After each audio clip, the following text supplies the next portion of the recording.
যেই সময় পাকিস্তান এটা খবর পায় যে সে FATF এর গ্রে লিস্ট থেকে বেরিয়ে গেছে, তাদের খুশির ঠিকানা থাকে না। কিন্তু মোটামুটি ওই সময় পাকিস্তান আরো একটা খবর পায় যা তাদের সমস্ত খুশিতে মিসাইল মেরে দেয়। ভারত চুপিসারে পরমাণু মিসাইলের একটা এমন সফল পরীক্ষা করে যার রেঞ্জে গোটা পাকিস্তান চলে এসছে। এই মিসাইলকে বিশেষভাবে পাকিস্তানের জন্যই তৈরি করা হয়েছে। ভারত অগ্নি প্রাইম মিসাইলের সফল পরীক্ষা করেছে। এই মিসাইল সম্পূর্ণভাবে দেশেই তৈরি হয়েছে। অগ্নি prime new generation medium range ballistic missile, যেটা DRDO নির্মাণ করেছে। আপনাদের বলি, এই মিসাইলের তৃতীয়বার সফল পরীক্ষা করা হয়েছে। এর আগে গত বছর 18 ডিসেম্বর এবং 28 জুনে এই মিসাইলের সফল পরীক্ষা করা হয়ে গেছে। কিন্তু এইবারের অগ্নি প্রাইম মিসাইল আগের মিসাইলগুলোর থেকে অনেকটাই আলাদা। এটা মারাত্মক আক্রমণাত্মক, এর রেঞ্জও বেশি। এই মিসাইল 1000 থেকে 2000 কিলোমিটার পর্যন্ত নিজের টার্গেটকে ধ্বংস করতে পারে। এই পরমাণু মিসাইল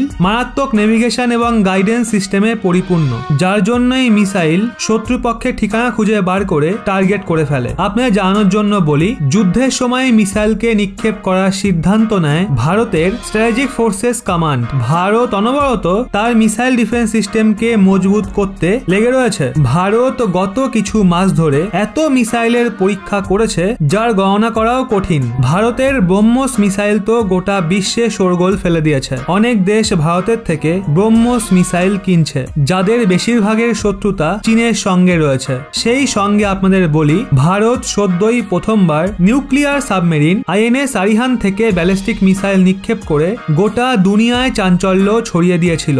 ভারতের এই ব্যালিস্টিক মিসাইল সাবমেরিন সমুদ্রের নিচ থেকেই চীন ও পাকিস্তানকে টার্গেট করতে পারে। আপনাদের বলি, আমেরিকা, রাশিয়া, UK, ফ্রান্স ও চীনের পর ভারত বিশ্বের ষষ্ঠ দেশ যার কাছে ব্যালিস্টিক মিসাইলে পরিপূর্ণ নিউক্লিয়ার সাবমেরিন রয়েছে। সেই সাথেই আবার ভারত সদ্যই অগ্নি প্রাইমের সফল পরীক্ষা করে শত্রুদের বুকে আরো ভয় ধরিয়ে দিয়েছে। এখন যে কেউ ভারতের সঙ্গে লাগার আগে অন্তত 10 বার ভাববে, না হলে কিন্তু কপালে অশেষ দুঃখ আছে। তো বন্ধুরা, এই নিয়ে আপনাদের কি মতামত নিচে কমেন্টে অবশ্যই জানান।